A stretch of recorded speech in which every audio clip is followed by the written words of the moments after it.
دوستو، وطن عزیز کی ساری سیاستوں کی کارکردگی ایک طرف اور عمران خان کے 3 سالوں کی کارکردگی ایک طرف، آؤ ایک چھوٹا سا جائزہ لیتے ہیں۔ سب سیاستدانوں کی جائیدادیں ملک سے باہر، عمران خان اپنا اکلوتا فلیٹ باہر سے بیچ کر پاکستان میں گھر بناتا ہے۔ ساری دنیا کی ایجنسیوں نے زور لگا کر معلوم کیا، پتا چلا اس شخص کی پاکستان سے باہر نہ کوئی پراپرٹی ہے نہ کوئی کاروبار۔ سارے سیاستدان کاروباری مفاد کے لیے غیر مسلموں سے ہاتھ ملاتے رہے، ان کی دعوتیں کرتے رہے، ان کو خوش کرنے کے لیے اپنے ملک کو خود دہشت گرد کہتے رہے، اور عمران خان لندن، امریکہ، عرب، ملائیشیا، ایران، افغانستان جا کر پوری دنیا کے سامنے کہتا رہا کہ اسلام کا دہشت گردی سے کوئی تعلق نہیں، اسلام کو دہشت گردی سے جوڑنے کی سازش مغرب نے کی ہے۔ بھائی، لوہے کا جگر چاہیے تم کو مغرب میں کھڑے ہو کر ان کے سامنے کہو کہ تم نے میرے دین کے خلاف سازش کی تھی؟ ہے کسی میں جرت؟ یہ سب سیاستدان عید منانے کے لیے بھی مغرب جاتے تھے۔ یہ شخص 3 سالوں میں کبھی بھی کسی تہوار پر باہر نہیں گیا۔ جشن عید میلاد النبی یوں منایا کہ خاتم النبیین کی شان بیان کرنے، ان کے اسوہ حسنہ کو پوری قوم کو سمجھانے کے لیے رحمت للعالمین اتھارٹی بنا دی، جس سے پہلی بار 12 ربیع الاول پر سرکاری طور پر نبی پاک صلی اللہ علیہ وآلہ وسلم کی ولادت پر اسمبلیوں میں چراغاں کیا گیا، درود شریف صلوات کی آوازیں گونج رہی تھیں۔ لاہور کو پیرس بنانے والوں نے سود پر ادھار پیسہ لے کر لاہور میں اورنج ٹرین میٹرو بس تو بنا دی، جس کا قرض ہم آئندہ 30 سالوں تک بھی اتارتے رہیں گے، مگر اسی اورنج ٹرین کے آس پاس دور دراز سے آئے لوگ فٹ پاتھ پر سوتے رہے۔ سخت سردی میں بے یار و مددگار بے گھر لوگ ٹھٹھرتے رہے، نہ کوئی سیاستدان آیا ان کے پاس، نہ کسی چیف جسٹس نے نوٹس لیا تھا۔ پھر اسی عمران خان نے وہاں پر پناہ گاہیں بنا دی، مفت کھانا بیت المال سے کھلا رہا ہے، ہزاروں لوگ مستفید ہو رہے ہیں، اور اب کم سے کم کوئی غریب، کوئی پردیسی سخت سردی میں فٹ پاتھ پر نہیں سوتا یا بھوکا نہیں رہتا۔ سیاستدان اپنا علاج لندن میں، امیر اپنا علاج پرائیویٹ اسپتالوں میں کرواتے تھے، اور غریب کو سرکاری اسپتال کے چکر لگانے کے لیے چھوڑ دیا گیا، جہاں کسی غریب کو معمولی آپریشن کی تاریخ بھی 3 مہینے کی دی جاتی تھی۔ 2 رستے ہوتے تھے غریب کے پاس، یا تو وہ کسی سے لاکھوں روپے ادھار لے، زیور بیچے، گھر بیچے اور پرائیویٹ اسپتال میں جائے،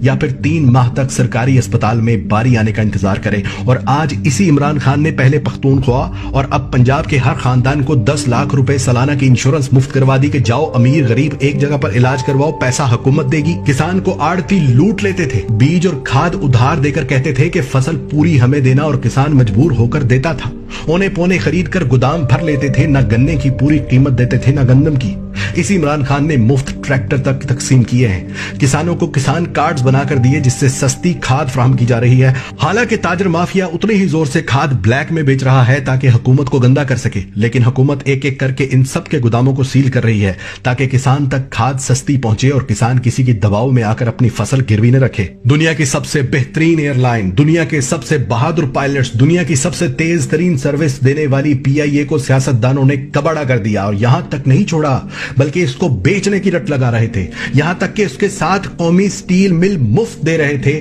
PIA کی ملکیت امریکہ میں موجود روزویلٹ ہوٹل گروی رکھ چکے تھے، جس کی نیلامی کی تاریخ مقرر ہو چکی تھی۔ قومی ایئر لائن کی سروس کویت، عراق، یورپ، امریکہ سمیت متعدد ممالک میں بند کی جا چکی تھی کہ PIA آج بند ہوئی کہ کل۔ اور پھر اسی عمران خان نے PIA کو قرض کی دلدل سے نکالا، اس کے ہوٹل روز ویلٹ کا سارا قرض اتارا، کویت سمیت تمام ممالک کے لیے ایک ایک کر کے PIA کو پھر سے چلا دیا۔ اور سنو، اب پائلٹس کی ٹریننگ کے لیے خطے میں سب سے پہلے جس نے ڈیجیٹل مشینری خریدی ہے اس ملک کا نام پاکستان ہے۔ بینک غریب کو جوتے کی نوک پر رکھتے تھے، قرض چھوڑو بجلی کا بل جمع کروانے کے لیے بھی لمبی لائنوں میں لگتے تھے، قرض صرف امیروں کو ملتا تھا، اور اسی عمران خان کی بدولت وہ سارے بینک اس بات پر راضی ہو گئے کہ وہ اپنا گھر اسکیم میں غریبوں کو بلا سود قرض دیں گے۔ سیمسنگ جیسی انٹرنیشنل کمپنی کے موبائل فون اور ٹی وی پاکستان میں بن رہے، موٹر سائیکل اور الیکٹرک گاڑیاں پاکستان میں تاریخ میں پہلی بار بن رہی، سیاحت میں پاکستان کو نمبر 1 ڈیسٹینیشن پر لے آیا، سکردو کا ایئرپورٹ چلا دیا جہاں روزانہ ہزاروں ملکی اور غیر ملکی سیاح آ جا رہے ہیں۔ پہلا وزیر اعظم جو 18ویں ترمیم کے باوجود سندھ والوں کو بھی ٹرانسپورٹ کی سہولت وفاقی بجٹ سے دے گیا، ہندوستان کی چھاتی پر پاؤں رکھ کر ڈیم بنا رہا،